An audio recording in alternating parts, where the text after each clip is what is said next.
CBS Radio brings you The Couple Next Door, written by Peg Lynch and starring Peg Lynch and Ethel Bunce.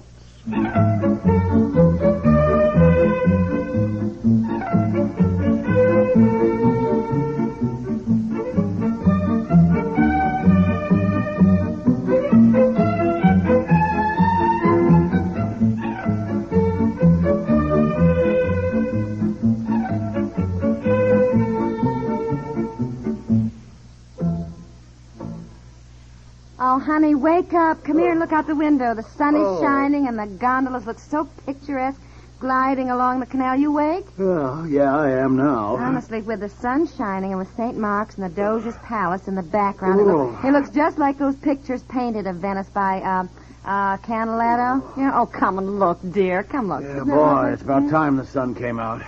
After being cooped up in this hotel all weekend with that monsoon outside. Oh, monsoon. Those are in India. Oh, I am so sick of rain. No, we haven't had much on this trip at all, dear. That first weekend we got to London, and then the storm at the Kenways, and then we went out to Versailles. That's about all the rain we've had. Look, this past weekend was the only chance I had to go sightseeing. Now it's Monday. I'll be tied up on business here. Expect we'll only be in Venice today and tomorrow, then on to Florence. I hope Aunt Effie feels better today. Yeah, what's the matter with her? She couldn't possibly be sick from the food. We've all had the same thing. We've ordered bottled water at every meal. I know. Well, you've all got today and tomorrow to see something of Venice. Well, I thought today we'd take a tour of St. Mark's and the Doge's Palace.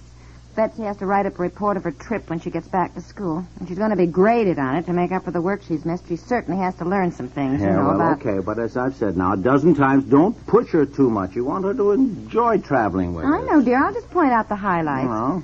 I don't want her to remember Venice just as a place she rode in a gondola.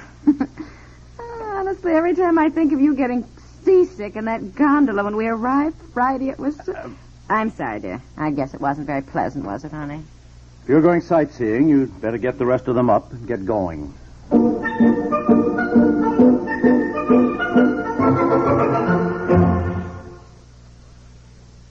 This is Fire Prevention Week. If you're like most people, the possibility of fire in your home strikes genuine fear into your heart. There's a sensible way to make a damaging fire an impossibility in your home by giving it no place to start. Make absolutely certain that small children are never left home alone to become victims of their own curiosities and inexperience. Eliminate the possibility of dozing off with a lighted cigarette in your mouth by never smoking in bed. Other ways to anticipate and eliminate fire are to throw out rubbish that could burn, to check your home's electrical system for frayed wires or overloading. Don't wait for fire to teach you its expensive, possibly fatal lesson. Fireproof your home and your habits. If in doubt, call in an expert. Your local fire department will offer many sensible recommendations if you'll simply ask for their advice. This week, Fire Prevention Week, resolve that no fire will ever cut short your happiness, your loved ones' lives.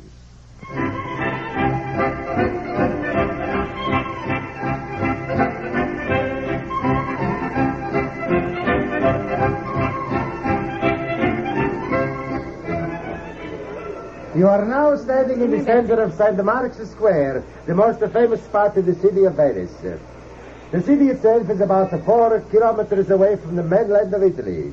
The city is composed of more than 100 small islands, which are divided by canals, the widest of which is the Canale Grande or the Grande Canal. Betsy, never mind looking at the pigeons. Now stay by Mommy and listen to the guide. The gondolas have been used as a means of transportation from island to island since the 11th century.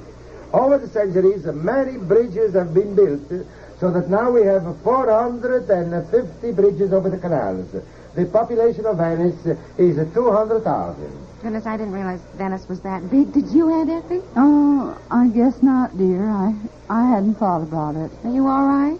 Well, I don't feel too well, but I don't want to miss anything. And now, if you will all look to the left... to the left, please. Oh, the left. To the left, please. Thank you. You can now see the famous clock tower built in 1496. On the roof, you can see the large bell and the 2 figures. These are 2 men with hammers who strike the hours of the day on the bell. Every hour, on the hour, each day as they've been doing it since 1497. This complicated machinery is the work of Ambreggio dalle Ancore.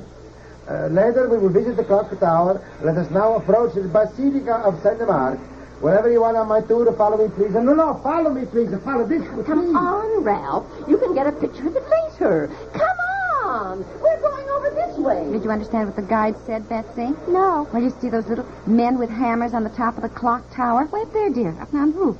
Well, they strike the hours. Let's stay and watch them. Well, they won't do it except on the hour, and it's 25 minutes to 10 now.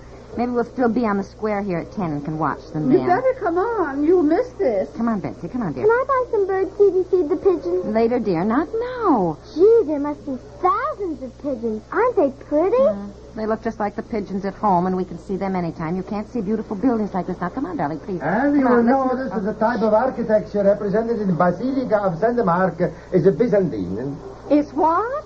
Byzantine. The Venetians began building this basilica in the year 1063. And it is modeled after the church of the Holy Apostles in Constantinople. The Byzantine influence can be seen in the 5 oriental domes which surmount the basilica. However, you will also notice examples of other forms of architecture, the Gothic, the Romanica, and the Renaissance. Now, step over this way, for I wish you to see in detail the facade of St. Mark, which has the most beautiful enamel mosaics in the world. Follow me, please. No, follow me, please. You know what I think it was? The mosaics? No. The shrimp. That fried shrimp I had. What is that, Effie? Above the mosaic facade, please notice the famous 4 bronze horses sent to Venice in 1204 after the conquest of Constantinople during the time of the Fourth Crusade. During both World War I and World War II, they were removed from the place of the Central Arch and placed in safekeeping and returned after the war. Betsy, see those 4 bronze horses up there, dear, over the doorway? When Napoleon conquered Venice, he took the 4 bronze horses to Paris. But as you see, they were returned after the downfall of Napoleon. Good heavens, I never knew Napoleon conquered Venice. You certainly learn things on these tours, don't you, Aunt Effie? Have to do some brushing up when I get home. Oh, excuse me. I'm sorry. I didn't mean to bump into you. I'm awfully sorry. Oh, that's all right. Isn't everything just beautiful? Oh, yes, I should say. I wonder why this is called St. Mark's. Oh, I don't know. Guide, could you tell us why is this basilica called St. Mark's? Why, Senora? Well, inside the basilica, under the altar, there is the urn containing the body of St. Mark. This is the tomb of St. Mark, who brought Christianity to Venice. Oh, yes, of course, honestly. Now, if you will follow me, we will enter the basilica where you will see more beautiful mosaics. And you will have 15 minutes to view the various transepts of the basilica by yourselves. After which we will meet again for the tour of the Doge's Palace. This way, please. No, not this way. No, I just believe I'll go back to the hotel. What's the matter? Well, I just feel funny. I tried to tell you, but you didn't hear me, I guess. I'm sure it was those fried shrimp we had. But that was last Friday, Aunt Effie, and besides, we all had them. Well, you go ahead and enjoy yourselves. I think I'll just go back to the hotel and lie down. Well, I don't want to just leave you. Oh, it's just a short walk to the hotel. I'll be fine. Don't worry about me. Well, gee, I do want Betsy to see all these things, Aunt Effie, so if you don't mind, I think we will stay with the tour. Oh. Well, no, I don't mind. You just enjoy yourselves.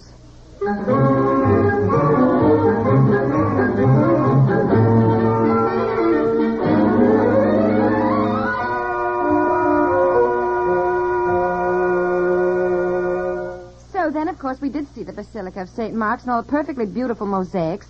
But then I felt guilty, so Betsy and I came back here to the hotel. So now we missed the tour of the Doge's Palace. Yeah, well, maybe you can get it in tomorrow. What's the matter with Aunt Effie? She keeps saying it was the fried shrimp we had Friday. Last Friday. We all had them. Well, I suppose she could have gotten one bad one, but I mean, you know, even at home you have to be careful about seafood, especially shrimp, but she doesn't act like somebody with food poisoning.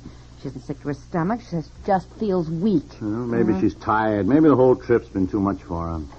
And Effie, she has more energy than the two of us put together.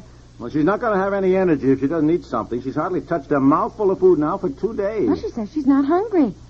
She definitely doesn't want any dinner. She seemed to have a temperature. Well, I don't know. Maybe we ought to call a doctor. Oh, honey, you know Aunt Effie, she won't have any strange Italian doctor. If she's sick, she'll have a doctor. All right, you talk to her. She won't listen to me.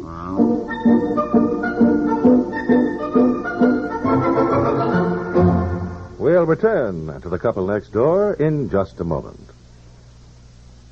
More than one CBS newsman has trekked the trackless wilderness to bring out his story. It's routine for a jolt from history to send a half-sleeping CBS newsman aboard a plane for who knows where within minutes of that jolt. CBS newsmen are a hardy, durable species. The familiar names of CBS News have grown familiar during the many years their bylines and voices have brought you news of far-reaching importance first. CBS newsmen respect one ideal, to report all the facts, every side of every issue. That's what sends them into jungles, up mountains to secret hiding places, wandering far afield when home and comfort tempt men in every other field. A typewriter light enough to carry anywhere is a CBS newsman's most precious possession. Obviously, it's a strange breed, but that's what it takes to keep CBS News the respected, trusted medium of communications it is. Remember, its product is available within the hour on CBS Radio and its affiliated stations.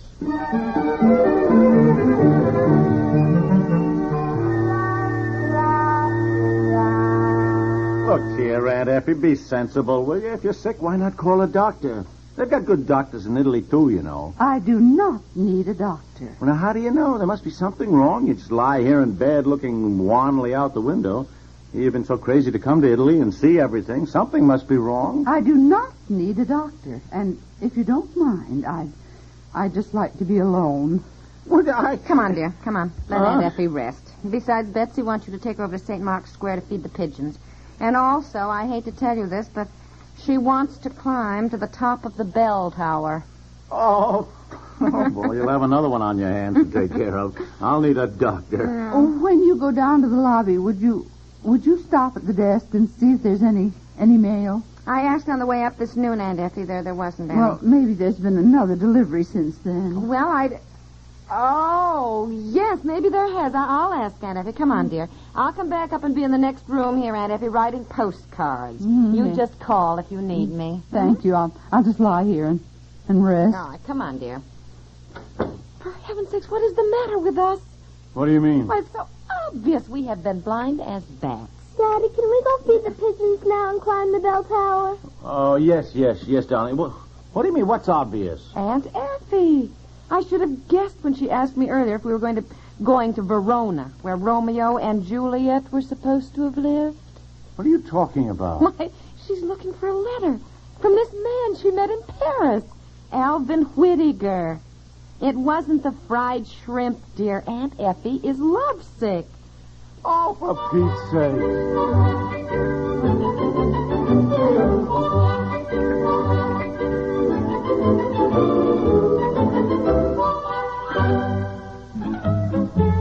The Couple Next Door is written by Peg Lynch and stars Peg Lynch and Ethel and Bunce with Margaret Hamilton, Francie Myers, Joe DeSantis, and Leora Thatcher, and is produced by Walter Hart.